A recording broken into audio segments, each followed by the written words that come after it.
Herzlich willkommen zur dritten Folge meines Geigenkurses. Wir haben mittlerweile schon die perfekte Geigenhaltung und Bogenhaltung abgedeckt und heute geht es dann weiter zum Thema, wo genau kaufe ich denn jetzt meine erste Geige und soll ich vielleicht doch besser eine leihen? Also wir sprechen ein bisschen über die Vor- und Nachteile und gucken uns das Ganze mal genauer an. Wenn euch dieses Video gefällt, könnt ihr natürlich gleich auch noch die anderen Folgen angucken, die bisher schon hochgeladen wurden. Ich hoffe, sie gefallen euch auch und dann abonniert auf jeden Fall meinen Kanal, um nichts Neues zu verpassen. Und jetzt lasst uns erstmal zu den Vor- und Nachteilen und überhaupt den Optionen und Kosten für so einen Geigenkauf oder auch das Leihen einer Geige eingehen. Viele fragen mich auch, soll ich meine erste Geige besser im Internet bestellen oder beim Geigenbauer? Beides hat seine Vor- und Nachteile. Manchmal kann man auch im Internet Glück haben. Die Preise variieren stark. Und auf was überhaupt soll man eigentlich beim Geigenkauf achten? Auf diese Frage gehe ich auch noch mal am Ende dieses Videos ein. Wie ihr sehen könnt, haben wir heute einen wunderbaren Sonne-Wolken-Mix, aber wir lassen uns davon einfach mal nicht beeinflussen und gehen jetzt erstmal zu den einzelnen Optionen über. Also ihr könnt eine Geige kaufen beim Geigenbauer, bei Amazon, auf diversen Internetseiten und natürlich auch im Musikhandel. Auch bei eBay kann man natürlich Geigen erstehen. Da ist natürlich mal die Frage, wie gut sind sie erhalten, kann man dem Verkäufer vertrauen, aber auch da kann man natürlich Glück haben. Vorteile für das Kaufen des ersten Instruments ist natürlich, dass ihr eine sehr große Auswahl an Instrumenten habt. Die Preise variieren zwar stark, aber auch da kann man natürlich genau das Richtige finden. Zusätzlich könnt ihr einfach direkt mit eurem eigenen Instrument starten, dazu irgendwie auch eine Art Beziehung aufbauen. Das ist natürlich auch eine schöne Sache. Und wenn ihr etwas mehr Geld investieren wollt, dann könnt ihr natürlich direkt mit einem hochwertigen Instrument starten. Das ist bei Leihinstrumenten natürlich nicht unbedingt gegeben.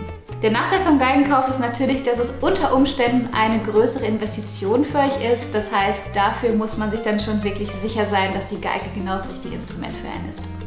Jetzt kommen wir auch schon zu den Vorteilen zum Geigeleien. Also das Geigeleien ist eine gute Sache, denn wenn ihr das Instrument aussucht und erstmal für ein paar Monate spielt, dann werden die Kosten oftmals zum Kauf angerechnet. Das heißt, ihr spielt ein halbes Jahr oder ein Jahr, wollt das Instrument dann kaufen, dann bekommt ihr es zu einem günstigeren Preis. Ein anderer Vorteil ist natürlich, dass gerade Kinder sehr schnell wachsen und ihr wisst vielleicht, dass wir Geigen in verschiedenen Größen haben und wenn ein Kind anfängt mit der Geige, kann es sein, dass ein halbes Jahr später schon die nächstgrößere Geige gefragt ist. Dann muss man erst wieder verkaufen, neues Instrument kaufen. Das Leihen wäre dann natürlich die bessere Option.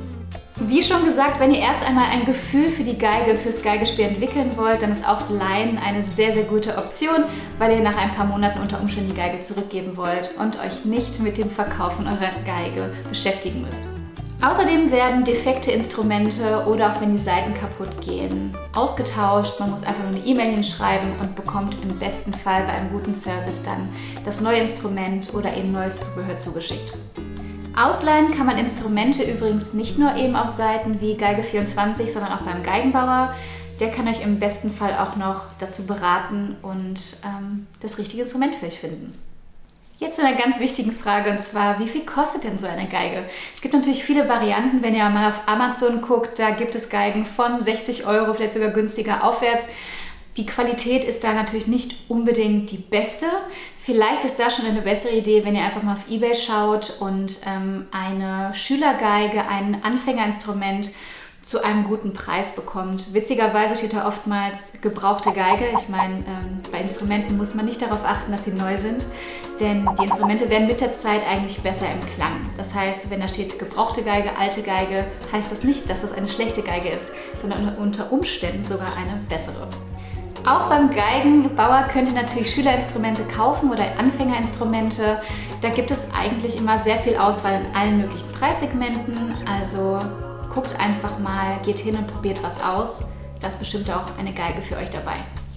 Wenn ihr ein Instrument ausleihen wollt, dann liegen die Kosten natürlich deutlich unter der Investition, als wenn ihr eine Geige kaufen wollt.